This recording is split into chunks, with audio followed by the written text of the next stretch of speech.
فاعلم أنه لا إله إلا الله واستغفر لذنبك وللمؤمنين والمؤمنات والله يعلم متقلبكم ومثواكم. السلام علیکم ورحمۃ اللہ وبرکاتہ. الحمد للہ رب العالمین والصلاة والسلام علی سید الانبیاء والمرسلین نبینا محمد وعلی آلہ وصحبہ اجمعین ومن تبعہم بإحسان الی یوم الدین. بلوغ المرام میں نماز کے اوقات کے تعلق سے ہم لوگ حدیثیں پڑھ رہے تھے. حدیث نمبر 131 میں عن عائشة رضی اللہ عنہا قالت اعتم النبی صلی اللہ علیہ وسلم ذات لیلة بالعشاء حتى ذهب عامة الليل ثم خرج فصلى وقال إنه لوقتها لولا أن أشق على أمتي. رواہ مسلم. ام المؤمنین عائشہ رضی اللہ تعالی عنہا فرماتی ہیں کہ ایک مرتبہ نبی کریم صلی اللہ علیہ وسلم نے عشاء کی نماز بہت دیر سے پڑھی، حتیٰ کہ رات کا اکثر حصہ گزر چکا تھا. پھر آپ نکلے اور آپ نے نماز پڑھی اور آپ نے فرمایا یہ اس کا وقت ہے، یعنی نماز کا جو ہے افضل وقت یہ ہے. اگر میری امت پر مشقت کا خطرہ نہ ہوتا کہ میری امت کو تکلیف ہوگی تو میں اسی وقت میں پڑھنے کا حکم دیتا. اس حدیث کو امام مسلم رحمۃ اللہ علیہ نے روایت کی. اس حدیث سے یہ معلوم ہوا کہ رات میں عشاء کی نماز کا جو وقت ہے یہ وقت افضل وقت یہ ہے کہ تقریباً رات کا جو ہے 1/3 حصہ ختم ہونے سے پہلے، رات کا 1/3 حصہ ختم ہونے سے پہلے، یا بعض علماء نے کہا کہ آدھی رات کے وقت سے پہلے نماز پڑھی جائے، یہ افضل وقت ہے. رات کا 1/3 حصہ یا آدھی رات کا حصہ کیسے پتہ چلے گا؟ سورج غروب ہوتا ہے تو غروب ہونے کے بعد کا جو ٹائم ہے اس وقت سے لے کر صبح صادق کا وقت جبکہ فجر کی نماز شروع ہو جاتی ہے، یہ جو وقت ہے یہ پوری رات کا وقت ہے. مثال کے طور پر آج کل 5:42 کو 5:42 کو سورج غروب ہوتا ہے اور صبح صادق کا وقت آج کل جو ہے صبح کے 5:04 کو ہے، 5:04 کو. تو تقریباً سمجھ لیجئے کہ 12 گھنٹہ اور 12 گھنٹے سے کم، 12 گھنٹہ اور یعنی تقریباً 38 منٹ یا 37 منٹ رات کا وقت ہے. پورا وقت 12 گھنٹے، کیونکہ موسم سرما ہے نا، تو دسمبر کا مہینہ ہے تو اور ابھی رات اور بڑھے گی. گرما میں رات کم ہوتی ہے اور سرما میں رات کا ٹائم زیادہ ہوتا ہے. تو اب یہ 12 گھنٹے اور 35 منٹ رکھیے موٹا حساب، یا 37 منٹ بہرحال جو بھی ہو، تو اس میں 6.25 گھنٹے تقریباً جو ہے آدھی رات کا ٹائم ہے. 6.25 گھنٹے یعنی 6 گھنٹے اور یعنی 45 منٹ، یہ تقریباً آدھی رات کا ٹائم ہے. اب آدھی رات کا ٹائم اگر ہم کہتے ہیں تو یعنی تقریباً سمجھ لیجئے گا 6:45 سے شروع ہوتا ہے ٹائم ہمارا، 7:45, 8:45, 9:45, 10:45, 11:45, 12:45, 12:45 تقریباً جو ہے یہ 12:45 آدھے گھنٹے کے قریب، یعنی تقریباً 12:45 سے لے کر 12:15 تک، 12, 5 یا 10 سمجھ لیجئے آدھی رات کا ٹائم ہے. اب اس میں اگر 1/3 کو اگر حساب کرتے ہیں، کیونکہ بعض علماء کا خیال ہے کہ آدھی رات میں نماز کا ٹائم ختم ہو جاتا ہے، آدھی رات کا ٹائم جو ہے عشاء کی نماز کا ٹائم ختم ہو جاتا ہے. تو لہٰذا آدھی رات کا ٹائم اگر حساب کریں گے جیسا کہ علامہ ابن عثیمین رحمۃ اللہ علیہ وغیرہ کا قول ہے, تو عشاء کی نماز 11:45 سے پہلے کسی بھی حالت میں پڑھنی چاہیے. اس کے بعد اگر پڑھیں گے تو علماء کا خیال ہے کہ یہ جو ہے مکروہ وقت ہے, اور بعض علماء کے پاس ہے کہ جائز ہے لیکن افضل نہیں ہے. بہرحال کہنے کا مطلب یہ ہے کہ اگر ہم تاخیر کریں تو کہاں تک تاخیر کر سکتے ہیں؟ زیادہ سے زیادہ اس وقت تک تاخیر کر سکتے ہیں, 11:45 تک آج کل کے حساب سے. آدھی رات سے پہلے نماز ختم ہو جانی چاہیے. اس لیے علماء نے کہا کہ اگر کوئی شخص مزدلفہ سے 9ویں ذی الحجہ کو اگر نکلتا ہے, عرفات کا ٹائم عرفات میں گزار کر, اور جب مزدلفہ میں مغرب عشاء پڑھنا سنت ہے, جیسے کہ عرفات میں ظہر اثر پڑھتے ہیں, مزدلفہ میں مغرب عشاء پڑھنا سنت ہے. جب بھی پہنچیں گے تو مغرب اور عشاء دونوں نماز پڑھیں گے, یہی سنت ہے نبی کریم صلی اللہ علیہ وسلم کی. کبھی کبھی ٹریفک اتنی زیادہ ہوتی ہے کہ آدمی آدھی رات کے بعد پہنچتا ہے, تو علماء نے کہا کہ ایسے موقع پر اگر آدھی رات آنے کا خطرہ ہو تو اس کو چاہیے کہ وہ راستے ہی میں نماز پڑھ لے, مزدلفہ پہنچنے سے پہلے ہی نماز پڑھ لے, لیکن وقت میں پڑھ لے, آدھی رات ہونے سے پہلے پڑھ لے. یہ جو ہے افضل وقت ہے. لیکن جیسا کہ نبی کریم صلی اللہ علیہ وسلم نے فرمایا کہ امت کو تکلیف میں ڈالنے کا ڈر نہ ہوتا, امت کو پریشانی میں ڈالنے کا اگر ڈر نہ ہوتا تو میں اسی وقت عشاء کی نماز پڑھتا, اور اگر اتنی دیر سے پڑھیں گے تو لوگوں کو تکلیف ہوگی, پریشانی ہوگی.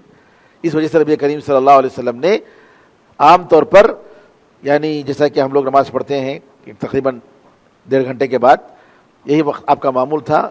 کبھی کبھی نبی کریم صلی اللہ علیہ وسلم لیٹ سے پڑھتے تھے.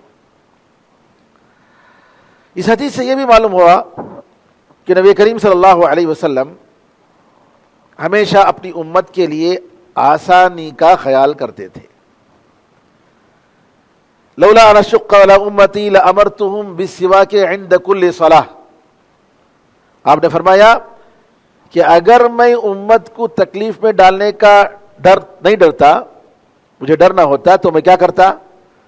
ہر نماز کے ساتھ مسواک کرنے کا حکم دیتا, ہر نماز کے ساتھ.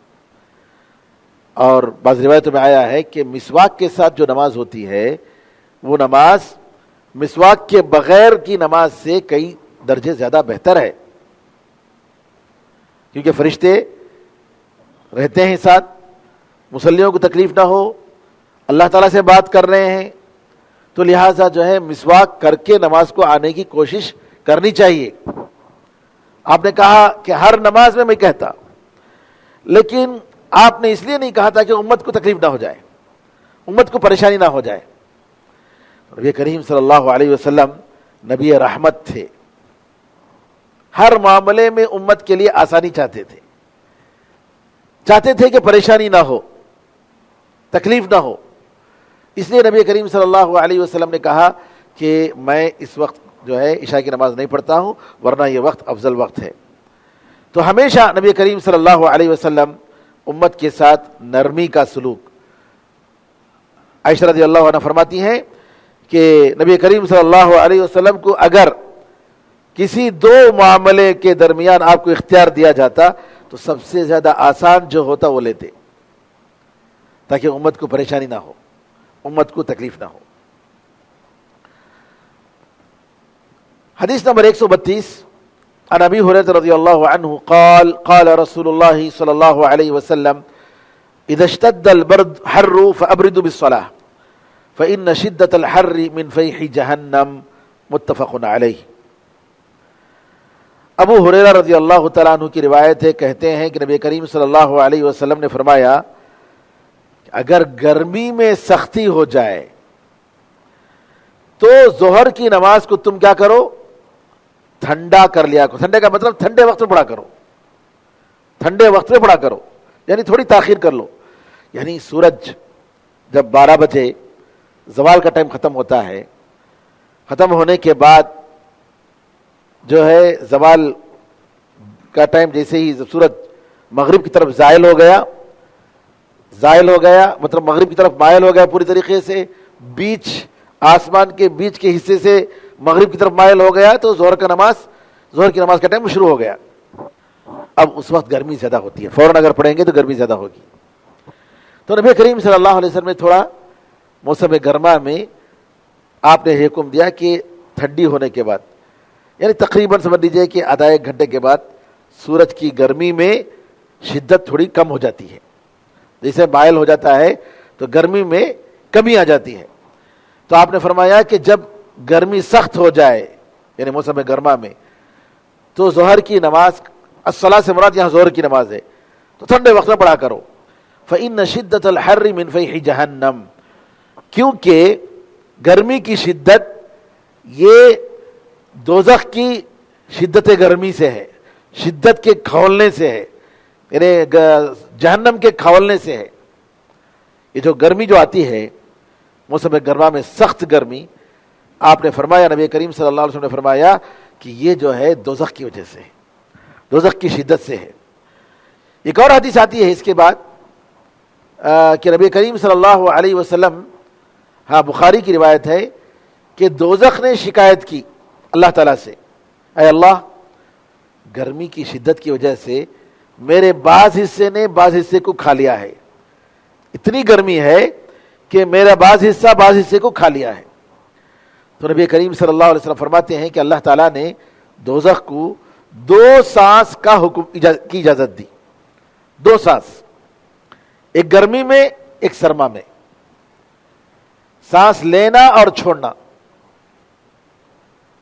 جی 2 سانس کی نبی کریم صلی اللہ علیہ وسلم کہتے ہیں کہ اللہ نے اجازت دی, ایک موسم سرما میں اور دوسرا موسم گرما میں. آپ نے فرمایا کہ جو سانس جس کی وجہ سے دوزخ جو سانس لیتی ہے تو سختی کے ساتھ تم لوگ سرما پاتے ہو, سردی پاتے ہو, اور جب دوزخ کی طرف سے جب سانس نکل آتا ہے تو جو ہے اس وقت تم گرمی, بہت سخت گرمی پاتے ہو. تو نبی کریم صلی اللہ علیہ وسلم کا یہ کہنا کہ یہ جو گرمی کا جو اثر ہے, اس کی جو شدت آتی ہے, یہ دوزخ کے سانس کی وجہ سے ہے, یہ غیب کا معاملہ ہے, یہ اس کا تعلق غیب سے ہے.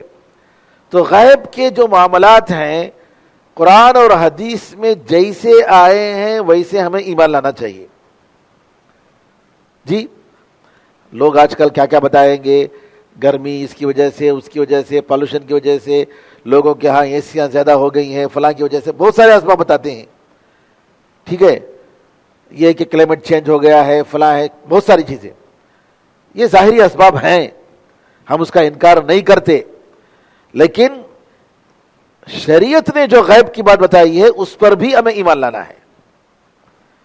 ظاہری اسباب کو بھی ہم مانیں گے, اور وہ اسباب جو ہمارے آنکھوں سے اوجھل ہیں, غیب کی چیزیں ہیں, اس پر بھی ایمان لائیں گے, کیونکہ نبی کریم صلی اللہ علیہ وسلم کی یہ الفاظ ہیں. تو اس سے معلوم ہوا کہ موسم گرما میں ظہر کی نماز کا ٹائم تھوڑا گرمی کی شدت ختم ہونے کے بعد پڑھ لیں, اور یہ زیادہ بہتر ہے, اور یہ مستحب ہے, یہ کرنا جو ہے مستحب ہے, جی واجب نہیں. حدیث نمبر 133 عن رافع بن خدیج رضی اللہ عنہ قال قال رسول اللہ صلی اللہ علیہ وسلم اسبحوا بالصبح, بعض روایتوں میں آتا ہے اسفروا بالفجر, فإنه أعظم لأجوركم, رواه الخمسة وصححه الترمذي وابن حبان. رافع بن خدیج رضی اللہ عنہ فرماتے ہیں کہ نبی کریم صلی اللہ علیہ وسلم نے فرمایا فجر کی نماز کے ساتھ صبح کرو, فجر کی نماز کے ساتھ صبح کرو, کیونکہ یہ تمہارے لیے اجر میں اضافہ کا سبب بنے گا, تمہارے لیے اجر میں اضافہ کا سبب بنے گا, اجر اس سے بڑھے گا. اس کو جو ہے امام احمد اور کتب اربع ابو داؤد, ترمذی اور نسائی اور ابن ماجہ نے روایت کی ہے, اور یہ حدیث صحیح ہے, جیسا کہ امام ترمذی اور ابن حبان نے تصحیح کی ہے اس حدیث کی, اور ان کے علاوہ شیخ الاسلام تیمیہ ابن القیم رحمۃ اللہ علیہ نے بھی اس حدیث کی تصحیح کی ہے. اس کا مطلب کیا ہے کہ فجر کے ساتھ صبح کرو, کیا مطلب ہے اس کا؟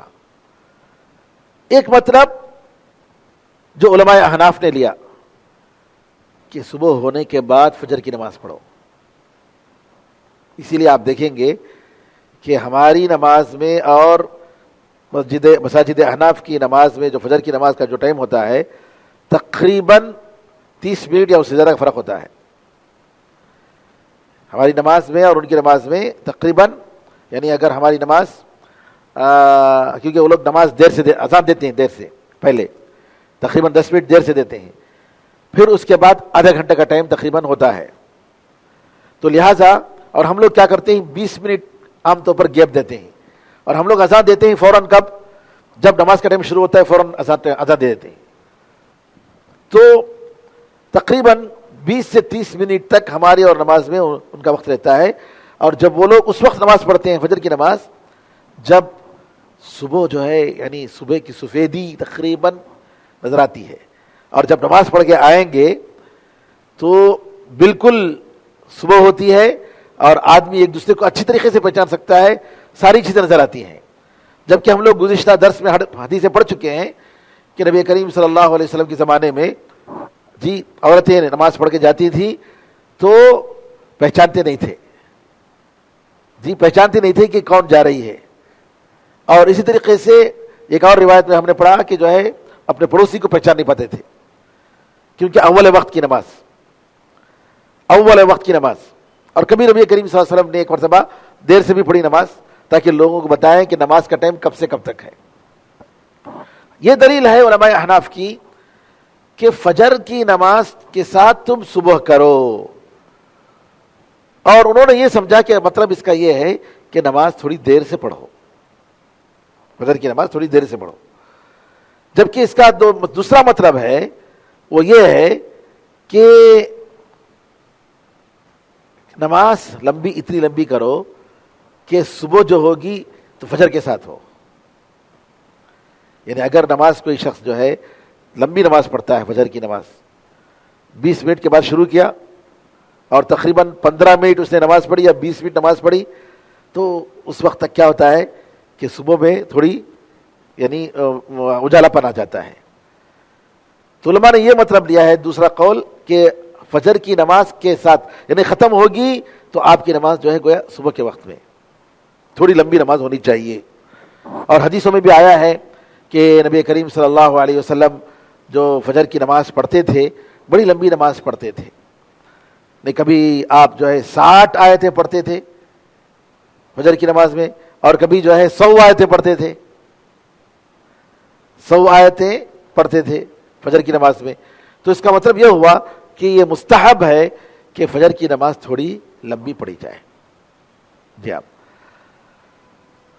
حدیث نمبر 134 عن ابی ہریرہ رضی اللہ عنہ ان النبی صلی اللہ علیہ وسلم قال من ادرک من الصبح رکعتا قبل ان تطلع الشمس فقد ادرک الصبح ومن ادرک رکعتا من العصر قبل ان تغرب الشمس فقد ادرک العصر متفق علیہ.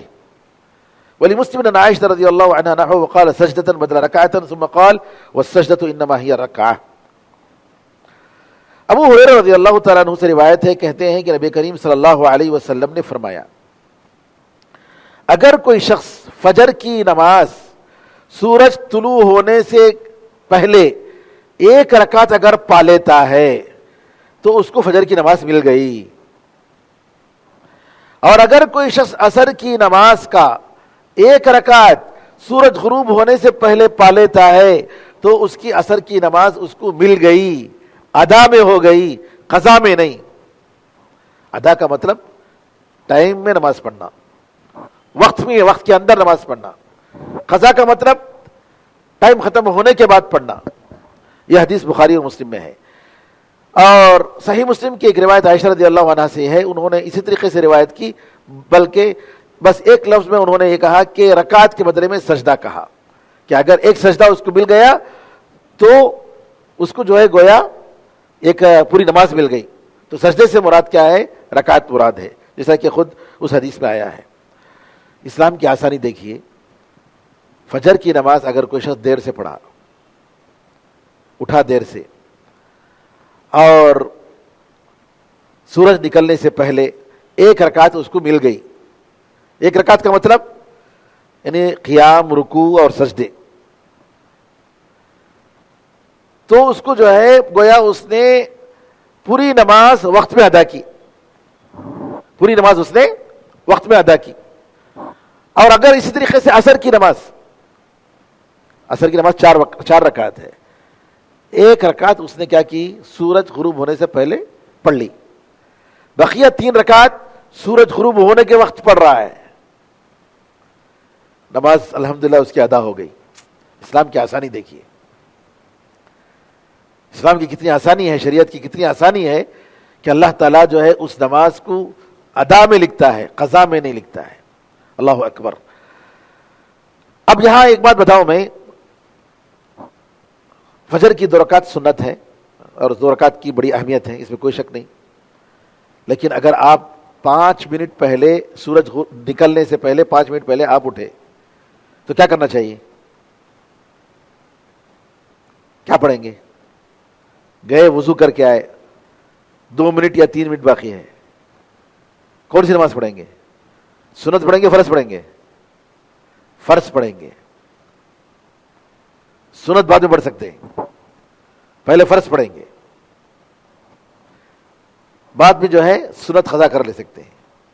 یہ معمول نہیں ہونا چاہیے، لیکن کبھی کبھی ایسا ہو گیا تو فرض نماز کو مقدم کریں گے، فرض نماز کو مقدم کریں گے، سنت بعد میں پڑھ لیں گے. جی ہاں، اگر کافی وقت رہا مطلب، اور آپ کی رات کی نماز بھی اگر آپ کی نہیں ہوئی، مثال کے طور پر وتر کی نماز نہیں پڑھی، تو وتر پڑھ کے 2 رکعت فجر کی 2 رکعت سنت پڑھنے کے بعد پھر کیا کریں گے؟ فجر کی 2 رکعت فرض پڑھیں گے. اگر وقت ہو، وقت نہ ہو تو کیا کریں گے؟ پہلے فرض کو مقدم کریں گے.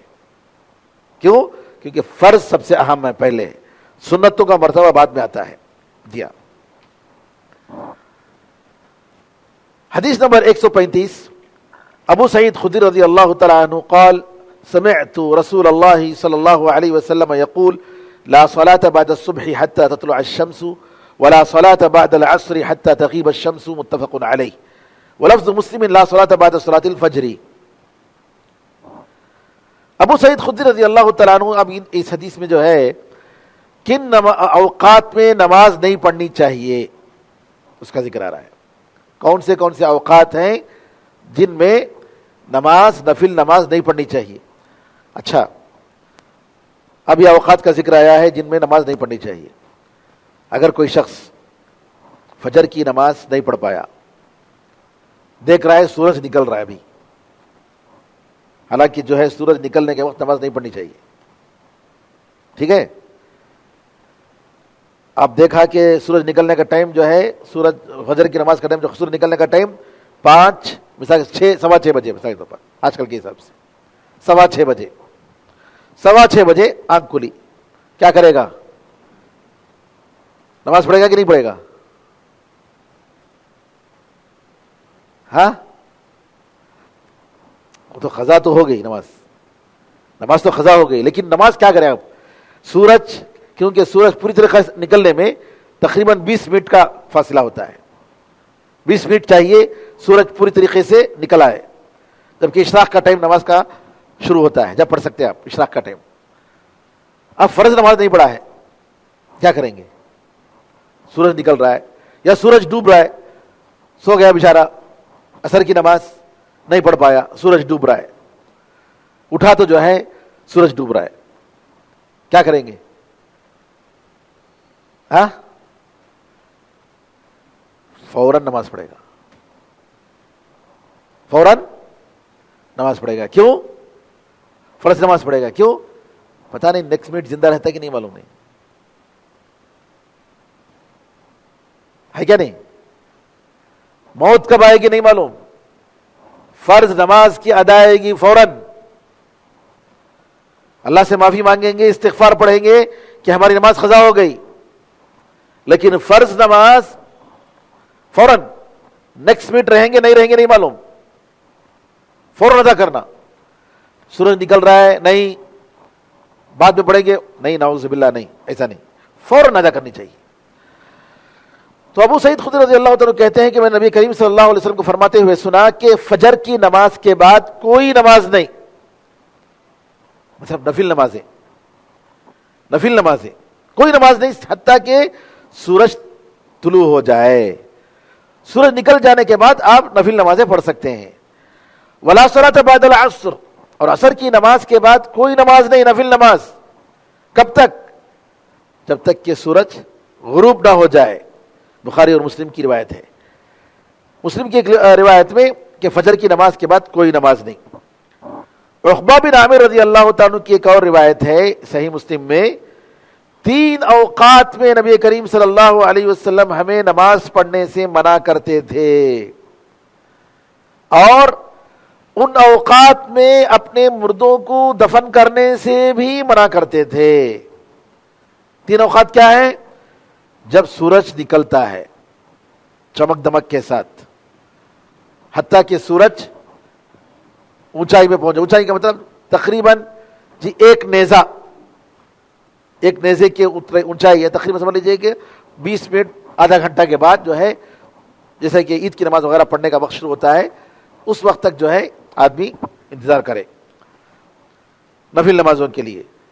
دوسرا وقت جب سورج بالکل آسمان میں, بیچ آسمان میں ہوتا ہے, یعنی زوال کا وقت. تیسرا جب سورج غروب کے لیے مائل ہوتا ہے, پیلا پن آ جاتا ہے اور سورج غروب کے لیے مائل ہوتا ہے, تو اس وقت ہی نبی کریم صلی اللہ علیہ وسلم نے نماز پڑھنے سے منع کیا ہے. 3 اوقات ہیں جو بہت ہی سختی کے ساتھ منع ہیں. یہ دیکھیے آپ جو دیکھ رہے ہیں ٹائم, ان میں 3 اوقات بڑی سختی کے ساتھ منع ہے. سورج نکلنے کا ٹائم, سورج بالکل جو اوپر ہوتا ہے بیچ آسمان میں زوال کا ٹائم, اور سورج غروب کا ٹائم. ان اوقات میں نہیں پڑھنا چاہیے, سختی کے ساتھ منع ہے. اور پھر اس کے علاوہ اور 2 اوقات ہیں. کون؟ فجر کی نماز کے بعد سے لے کر سورج نکلنے کا ٹائم, یہ بھی سورج نکلنے کا, غروب ہونے کا اور زوال کا وقت, 3 سختی کے ساتھ منع ہے. اور یہ وقت بھی منع ہے نفل نماز وغیرہ پڑھی جائے کہ فجر کی نماز کے بعد سے سورج نکلنے تک, اور پھر اس کے بعد عصر کی نماز کے بعد سے لے کر سورج جو ہے غروب ہونے تک. اور ایک روایت میں ہے, لیکن حدیث وہ ضعیف ہے, ابو ہریرہ رضی اللہ تعالیٰ عنہ سے, سوائے جمعے کے دن کے, لیکن یہ روایت ضعیف ہے. جمعے کے دن مطلب یعنی زوال کا ٹائم جو ہے, جمعے کے ٹائم بعض علماء کا قول ہے کہ زوال کے ٹائم میں جمعے کی نماز پڑھ سکتے ہیں, یا زوال سے پہلے پڑھ سکتے ہیں, جیسا کہ حنبلی مذہب کا قول ہے. لیکن راجح قول یہی ہے کہ نہیں, زوال کے بعد ہی پڑھنی چاہیے. انشاءاللہ جمعے کی نماز کے بارے میں جب ٹائم آئے گا ہم اس پہ تفصیل سے بحث کریں گے, کیونکہ تمل ناڈو میں بعض لوگ ہیں جو اس کو فالو کرتے ہیں. وہ ٹائم نماز کب پڑھتے معلوم ہے؟ جمعے کی نماز 7:30 بجے صبح میں, صبح کے 7:30 بجے عید کی نماز کا پڑھنے کا ٹائم جب ہوتا ہے, اس وقت جمعے کی نماز پڑھتے ہیں. ایسے لوگ بھی ہیں. لوگوں کو جو ہے کیا بتائیں, بعض لوگ جو ہے نیا وہ نام رکھتے تھے, وہ نیا بولتے نہیں, نیا نام ہوتا ہے. ایک صاحب کے پاس ان کے بولے گئے تھے, کہتے ایک نیا نام دیکھو, ایسا کر بولے گئے تھے وہ ایک مولوی صاحب کو. تو مولوی صاحب وہ زمانے میں سیٹلائٹ پہلے نیا آیا تھا, سیٹلائٹ رکھ لو جی تمہارے بچے کا نام بولے گئے تھے. تو ویسا جو ہے نئے کام پسند ہے, پتہ نہیں لوگوں کو معلوم نہیں جی. جو چیز کلیئر کٹ ہے, یعنی نبی کریم صلی اللہ علیہ وسلم زوال کے بعد جمعے کی نماز پڑھتے تھے, اس میں کوئی اختلاف نہیں ہے. سارے مسلک, چاہے امام حنیفہ رحمۃ اللہ علیہ, امام مالک رحمۃ اللہ علیہ, امام شافعی رحمۃ اللہ علیہ, سارے لوگوں کا اتفاق ہے کہ زوال کے بعد جمعے کی نماز پڑھی جا سکتی ہے, کسی کا اختلاف نہیں ہے. زوال سے پہلے کے بارے میں حنبلی مسلک کا قول ہے. ایک روایت ہے امام احمد بن حنبل کا. اب اس کو لے کر بعض لوگ کیا کرتے ہیں کہ وہ پڑھتے اس وقت میں پڑھتے ہیں, زوال کے وقت سے پہلے, اور وہ بھی کھینچ تان کر حدیث کے ٹیکسٹ کو, حدیث کے جو باتیں ہیں صاف کلیئر نہیں ہے. وہ سایہ ایسا پڑھ رہا تھا ویسا, یہ سب کلیئر نہیں ہے. انشاءاللہ تفصیل سے بتائیں, کیونکہ یہ مصیبت بن گئی ہے. یہ بعض لوگ جو نعوذ باللہ یعنی ایسے شاذ مسائل, شاذ کا مطلب یعنی جو قرآن و حدیث ہے جس کا کلیئر کٹ ثبوت نہیں ملتا ہے, اور ایک دو بعض لوگوں نے کہا ہے تو اس کو لے کر چلتے ہیں. تو یہ بات جو ہے بہرحال کسی بھی طریقے سے مناسب نہیں ہے. عقبہ بن عامر رضی اللہ تعالیٰ عنہ کا ذکر آیا ہے. عقبہ بن عامر رضی اللہ تعالیٰ عنہ یہ اصحاب صفہ میں سے ایک صحابی تھے اور بڑے جلیل القدر صحابی، بڑے تیر انداز تھے، فقیہ تھے اور عالم تھے، بڑی اچھی قرات سے پڑھتے تھے. عمر رضی اللہ تعالیٰ عنہ ایک مرتبہ جو ہے ان کو قرآن پڑھنے کے لیے کہتے ہیں تو قرآن پڑھنے لگتے ہیں تو عمر رضی اللہ تعالیٰ عنہ کو ان کی قرات سن کر رونے لگتے ہیں. عقبہ بن عامر رضی اللہ تعالیٰ عنہ کے بارے میں انہوں نے ایک حدیث روایت کی کہ نبی کریم صلی اللہ علیہ وسلم نے فرمایا، وہ کہتے ہیں کہ ہم لوگ اصحاب صفہ میں تھے. اصحاب صفہ وہ صحابہ، غریب صحابہ جن کے کوئی رشتہ دار نہیں تھے، جن کا کوئی گھر نہیں تھا، کوئی رشتہ دار نہیں، گھر نہیں، بیچلر جی، اور رہتے تھے بیچارے وہ مسجد کے شمالی حصے میں، مسجد نبوی کے، وہیں ان کا رہن سہن ہوتا تھا. کچھ کھانے کو ملتا تو کھا لیتے، نہیں ملتا تو صبر کر لیتے تھے.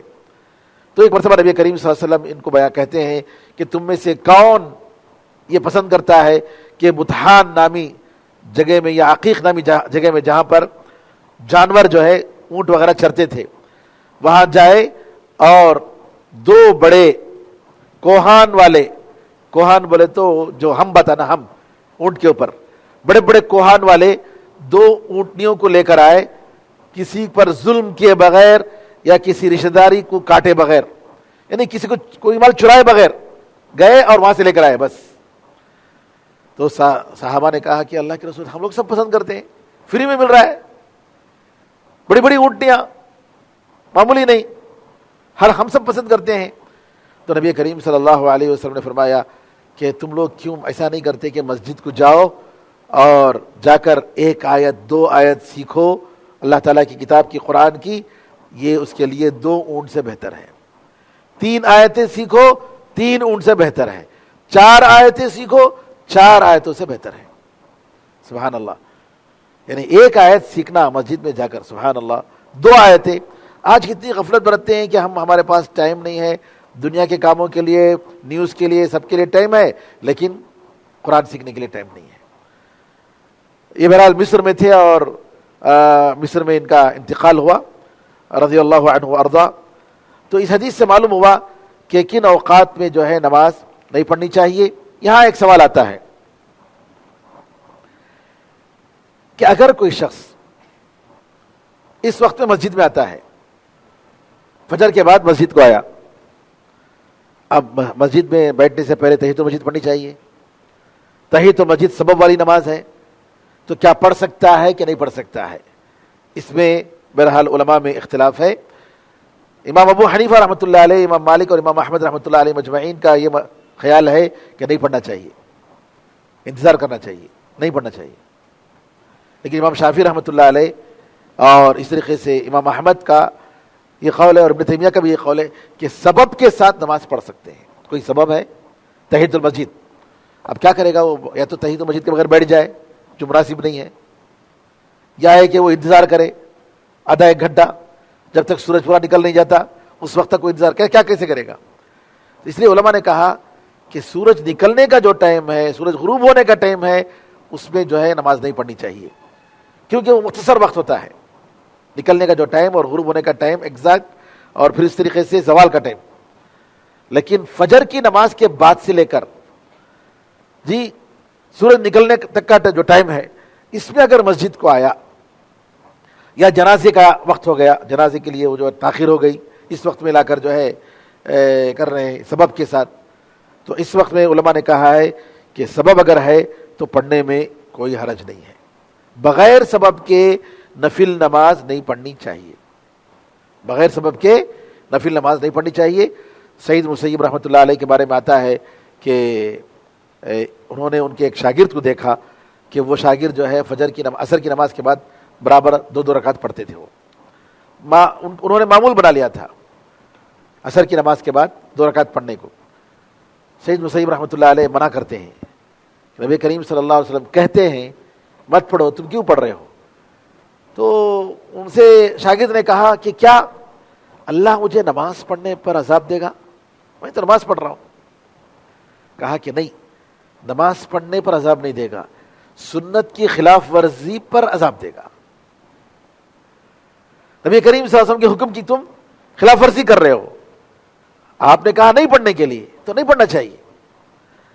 آخر میں حدیث نمبر 136 عن جبیر بن مطعم قال قال رسول اللہ صلی اللہ علیہ وسلم یا بنی عبد مناف لا تمنعوا احدا طاف بهذا البيت وصلى اية ساعة شاء من ليل او نهار رواه الخمسة وصححه الترمذي وابن حبان. جبیر بن مطعم رضی اللہ عنہ کہتے ہیں کہ نبی کریم صلی اللہ علیہ وسلم نے فرمایا، بنی عبد مناف جو مسجد کے کعبے کے ذمہ دار تھے، کہا کہ تم لوگ کسی کو، جو شخص گھر کا طواف کرتا ہے کعبے کا اور اس کے بعد 2 رکعت نماز پڑھتا ہے، کسی وقت بھی نہیں روکنا، نہ طواف کے لیے نہ طواف کے بعد 2 رکعت نماز پڑھنے کے لیے. تو اس میں علماء نے کہا ہے کہ مسجد حرام میں کسی بھی وقت نماز پڑھ سکتے ہیں، مسجد حرام کی خصوصیت. اسی طریقے سے طواف کسی بھی وقت کر سکتے ہیں،